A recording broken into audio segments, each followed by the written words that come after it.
Halo Sobat Kalbemed, kembali bersama saya Dr. Dedianto Hengki.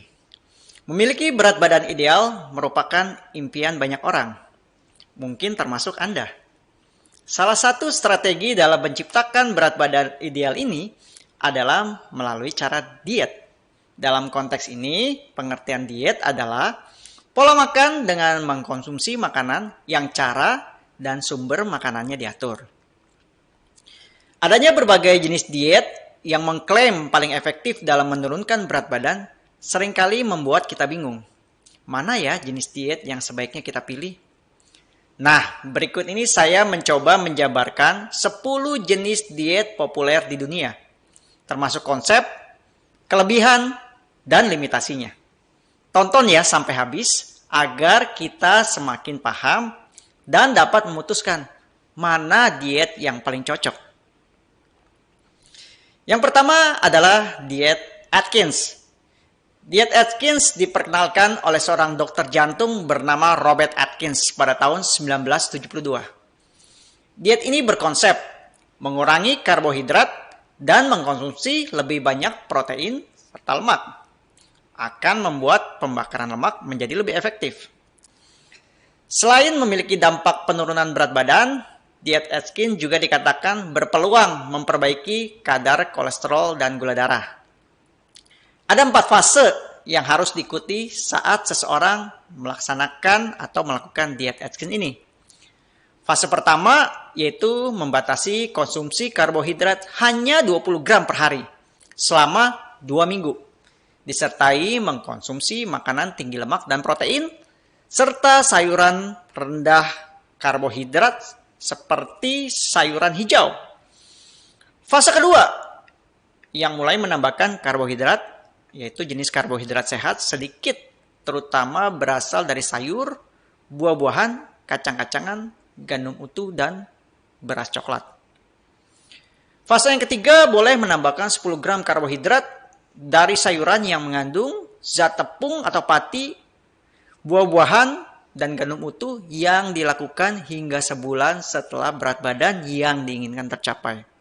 Baru masuk fase keempat, setelah berat badan yang diinginkan tercapai, mulai lakukan fase 4 ini selama seumur hidup.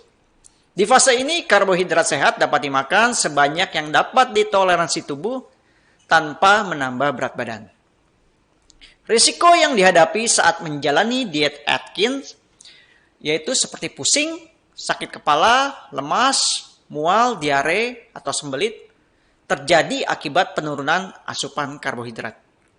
Resiko lain adalah ketosis, akibat tubuh mencerna simpanan lemak dan menghasilkan benda keton sebagai zat sisa. Ketosis dalam jangka panjang dapat memicu kondisi yang lebih serius, yaitu ketoasidosis. Risiko ini akan semakin meningkat pada orang-orang yang memiliki diabetes dan menjalani diet Atkins ini secara berlebihan. Yang kedua adalah diet Mayo. Diet Mayo dikembangkan oleh Mayo Clinic di Amerika Serikat. Diet ini dilakukan dengan cara membatasi asupan garam, karbohidrat, gula, lemak, serta meningkatkan konsumsi sayur, buah, dan protein, dan pengolahan makanan yang dikukus atau direbus. Dalam menjalani diet Mayo, ada 2 fase yang harus Anda lewati, yaitu fase awal yang disebut lucid. Fase ini berlangsung selama kurang lebih 2 minggu, dengan tujuan untuk mengurangi berat badan. Pada fase lucid ini, kebiasaan tidak sehat diganti dengan gaya hidup yang lebih sehat. Misalnya, kebiasaan konsumsi makanan berlemak diganti dengan makanan sehat yang dilengkapi dengan 4 porsi sayur, dan 3 porsi buah per hari, serta biji-bijian utuh. Selain konsumsi makanan, diet Mayo juga mendorong aktivitas fisik dan olahraga untuk membakar kalori tubuh lebih besar atau lebih banyak. Setelah 2 minggu menjalani fase lucid, Anda akan memasuki fase live it. Pada fase ini, Anda harus semakin aktif berolahraga, sekaligus membuat pilihan menu makanan, menentukan ukuran porsi, dan merencanakan menu diet. Salah satu risiko pembatasan garam dan karbohidrat dalam diet Mayo adalah dehidrasi. karena keduanya penting dalam mengikat air di dalam tubuh. Selain itu perlu diketahui, diet mayo yang tidak dilakukan dengan disiplin yang baik akan menyebabkan kondisi yang kita kenal sebagai yoyo, yaitu meningkatnya berat badan saat diet ini dihentikan. Yang berikutnya adalah diet Mediterania. Adalah diet yang diadaptasi dari pola makan penduduk yang tinggal di kawasan Mediterania. Itu berfokus pada konsumsi sayuran, buah-buahan, biji-bijian, dan lemak sehat. Diet ini merekomendasikan sumber protein hewani yang sehat, seperti daging ayam tanpa kulit, dan ikan yang dikonsumsi secukupnya.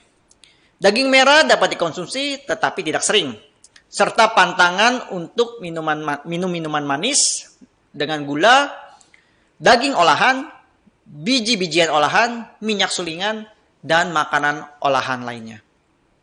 Meskipun diet ini memiliki banyak manfaat kesehatan, tetapi pada prakteknya tidak mudah menjalani diet ini.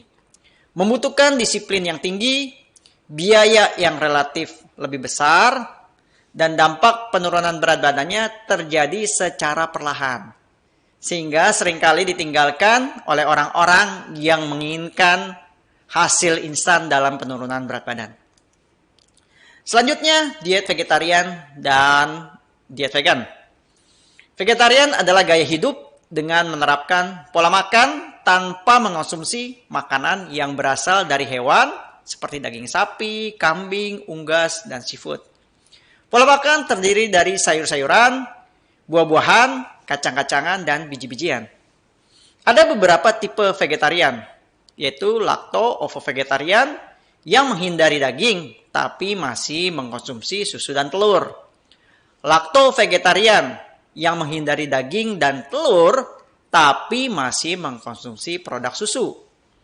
Ovo-vegetarian yang menghindari segala jenis produk dari hewan kecuali telur, serta yang terakhir adalah jenis vegan yang menghindari segala jenis dan bentuk makanan yang berasal dari hewan.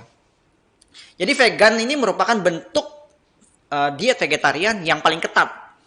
Pola makan vegan hanya melibatkan makanan dari tumbuhan. Seseorang yang mengikuti diet ini biasanya menghindari semua produk hewani, termasuk daging, susu, dan telur. Jadi diet vegan ini lahir dari prinsip kaum vegan yang tidak menginginkan kekerasan dan eksploitasi terhadap hewan. Jadi pengikut diet vegan juga tidak mengkonsumsi produk makanan yang berasal dari hewan seperti gelatin, madu, dan albumin. Diet vegan dan vegetarian diketahui baik untuk menurunkan berat badan dan menjaga berat badan, serta mencegah kolesterol tinggi. Meskipun demikian, diet ini juga memiliki resiko, terutama terkait dengan gangguan kesehatan seperti anemia dan kekurangan protein. Dikarenakan banyak makanan hewani merupakan makanan sumber untuk protein, zat besi, dan vitamin B12. Makanan hewani juga tinggi kandungan kalsium, zinc, vitamin D, vitamin B3, vitamin B6, dan asam lemak omega 3. Berikutnya, diet Tiger atau Tiger Diet. Jenis diet ini mengharuskan seseorang untuk hanya mengkonsumsi daging, seperti layaknya harimau. Diet Tiger berfokus pada memperbanyak asupan protein dan meminimalkan karbohidrat. Protein yang dikonsumsi hanya berasal dari daging merah.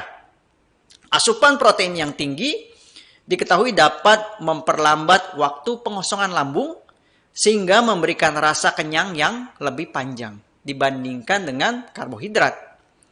Diet Tiger juga menggunakan prinsip protein sparing effect, suatu proses di mana tubuh memanfaatkan energi sumber selain protein. Seseorang yang menjalani diet Tiger ini memiliki resiko kekurangan tembaga dan seng, dua komponen penyusun tulang yang sangat penting, sehingga dapat meningkatkan resiko kekeroposan tulang. Asupan daging merah berlebih juga dikaitkan dengan resiko sembelit dan kejadian kanker usus. Diet ketogenik pertama kali diperkenalkan pada tahun 1920 oleh Dr. Russell Wilder sebagai diet untuk penanganan kasus epilepsi. Dikenal juga dengan nama diet keto. Adalah suatu pola makan yang membatasi atau bahkan sama sekali tidak mengkonsumsi karbohidrat dan menekankan asupan tinggi lemak dan asupan protein dalam jumlah sedang. Diet keto yang dikombinasi dengan puasa dengan jendela makan atau intermittent fasting dikenal dengan istilah ketofastosis. Diet ketogenik dipercaya dapat memberikan banyak manfaat bagi tubuh, mulai dari menurunkan berat badan hingga menurunkan resiko penyakit seperti diabetes dan penyakit jantung. Diet ketogenik menciptakan tubuh untuk masuk dalam kondisi ketosis, yaitu menumpuknya benda keton di dalam darah kita. Kondisi kekurangan karbohidrat akan membuat tubuh menggunakan jaringan lemak sebagai sumber energi alternatif. Pembakaran lemak inilah yang akan menghasilkan keton dan membuat tubuh berada dalam kondisi ketosis. Resiko menjalankan diet keto adalah konsumsi lemak yang berlebihan dapat meningkatkan kadar kolesterol dan trigliserida, terutama jika sumbernya berasal dari lemak trans dan lemak jenuh yang ditemukan dalam makanan yang digoreng. Resiko lain, kadar keton yang tinggi dapat menyebabkan dehidrasi dan membuat senyawa kimia dalam darah menjadi tidak seimbang dan terjadinya gangguan fungsi hati dan fungsi ginjal. Lalu ada lagi yang namanya diet paleo.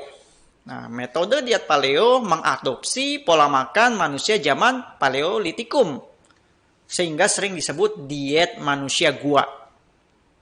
Sebelum mengenal cara bercocok tanam, manusia purba yang tinggal di dalam gua harus mencari dan mengumpulkan bahan makanan yang terdiri dari berbagai hewan yang diburu, ikan, buah, sayur, biji-bijian, dan kacang-kacangan yang ditemukan di alam bebas. Diet paleo berfokus pada pilihan makanan yang alami dan organik dan membatasi bahan makanan hasil bercocok tanam dan beternak seperti produk olahan susu, gula, garam, minyak sayur, serta pantang makanan kemasan dan kalengan. Diet ini diyakini bermanfaat dalam membantu menurunkan berat badan, mengurangi jerawat, memperbaiki kualitas tidur, serta menurunkan resiko terjadinya berbagai penyakit seperti penyakit kardiovaskuler dan diabetes mellitus tipe 2. Kesulitan menjalani diet ini adalah bahan makanan alami dan organik yang menjadi syarat diet paleo umumnya tidak mudah dan tidak murah dan sulit didapat. Makanan-makanan tersebut juga mungkin tidak banyak tersedia di daerah tertentu, khususnya di daerah terpencil yang sulit mengakses makanan-makanan yang harus dikonsumsi bagi yang menjalani diet paleo ini. Lalu ada lagi yang namanya diet 5-2 diet. Diet ini diperkenalkan oleh jurnalis Inggris yang bernama Michael Mosley. Jadi metode diet 5-2 diet ini adalah pengaturan pola makan yang mengizinkan Anda makan secara normal selama 5 hari dalam 1 minggu dan makan dengan membatasi asupan kalori hingga hanya 500 kalori atau 25% dari asupan kalori normal selama 2 hari setiap minggunya.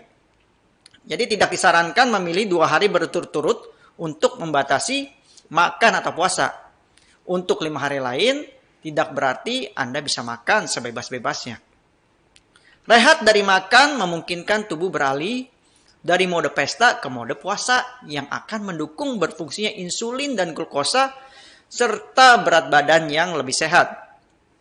Meskipun demikian, diet ini tidak cocok bagi seorang atlet atau mereka yang melakukan aktivitas fisik yang intens karena tubuh mereka akan membutuhkan asupan kalori secara konstan. Jika tidak, performa menjadi tidak optimal dan akan mudah mengalami keletihan. Lalu juga ada namanya diet Dukan. Pola makan tinggi protein dan rendah karbohidrat dalam diet Dukan diklaim dapat menurunkan berat badan secara cepat tanpa merasa lapar. Berbeda dengan diet Atkins dan diet keto, makanan berlemak menjadi pantangan dalam diet Dukan. Dalam diet Dukan ini diperbolehkan mengkonsumsi makanan dalam porsi besar selama makanan tersebut masuk ke daftar menu makanan diet Dukan. Ada 3 fase dalam diet Dukan, yaitu fase attack. Diharuskan mengkonsumsi berbagai asupan protein tanpa lemak selama 1-7 hari tergantung berapa banyak berat badan ingin diturunkan. Lalu fase cruise, yaitu mulai dapat menambahkan sayuran yang tidak bertepung atau tanpa pati ke dalam menu makanan. Berikutnya masuk dalam fase konsolidasi. Didesain untuk mempertahankan berat badan secara lebih panjang. Beberapa riset menyebutkan bahwa ada beberapa alasan mengapa diet Dukan dapat menurunkan berat badan dengan cepat. Di antaranya pembatasan asupan lemak akan menurunkan jumlah asupan kalori dan memaksa tubuh menggunakan cadangan lemak untuk memproduksi energi. Dengan demikian, tubuh dipaksa untuk membakar lemak lebih banyak. Lalu, asupan tinggi protein membuat cepat kenyang dan tahan lebih lama ya, sehingga nafsu makan menjadi tetap dapat dikontrol atau terjaga. Selain itu, asupan protein dapat meningkatkan metabolisme sehingga akan meningkatkan atau menambah produksi suhu panas dalam tubuh, membuat tubuh membutuhkan lebih banyak energi untuk metabolisme protein. Dengan demikian, ada lebih banyak kalori yang terbakar untuk mencerna protein, ya, walau diklaim efektif untuk menurunkan berat badan. Diet Dukan mungkin tidak cocok dilakukan oleh orang dengan kondisi medis tertentu, seperti penyakit ginjal, diabetes, atau penyakit jantung koroner. Diet ini juga tidak dianjurkan untuk dilakukan oleh ibu hamil dan menyusui. Yang terakhir adalah diet gizi seimbang. Diet gizi seimbang adalah susunan makanan sehari-hari yang mengandung zat gizi dalam jumlah dan jenis yang sesuai dengan kebutuhan tubuh. Dengan memperhatikan prinsip keanekaragaman makanan, aktivitas fisik, kebersihan, dan berat badan ideal. Keempat komponen tersebut bertujuan untuk menjaga berat badan ideal guna mencegah masalah yang berkaitan dengan gizi. Sejauh ini tidak ada satu makanan yang mengandung semua nutrisi yang dibutuhkan oleh tubuh. Karenanya, perlu memperoleh semua zat gizi dari berbagai macam makanan yang berbeda. Gizi seimbang memperbaiki prinsip lama 4 sehat 5 sempurna yang dianggap tidak lagi relevan untuk saat ini. Menurut data Departemen Kesehatan Republik Indonesia, penerapan gizi seimbang dimaksudkan untuk memberi perubahan ke arah yang lebih baik terkait gizi dalam masyarakat yang saat ini tidak hanya menghadapi masalah stunting, tetapi juga angka obesitas yang mengalami peningkatan yang signifikan. Itulah sebabnya prinsip gizi seimbang sangat penting untuk mencegah masalah kesehatan di masyarakat. Diet gizi seimbang saat ini menjadi diet yang paling direkomendasikan bagi masyarakat Indonesia. Demikianlah pemaparan 10 jenis diet populer dalam manajemen berat badan. Diet mana yang kira-kira paling cocok untuk Anda? Andalah yang paling tahu jawabannya. Bijaklah dalam memilih jenis diet, sehingga diet tersebut tidak hanya memberikan dampak perbaikan berat badan yang konstan, tetapi juga nyaman untuk dijalani dan memberikan manfaat bagi kesehatan Anda. Kami sarankan untuk berkonsultasi dengan dokter gizi untuk memilih jenis diet yang paling sesuai dengan kondisi Anda. Karena tidak ada satu jenis diet yang cocok diaplikasikan untuk semua orang. There's no one diet fit for all. Jangan lupa untuk subscribe channel ini, serta berikan like dan share, agar semakin banyak yang mendapatkan manfaat dari informasi ini. Salam sehat.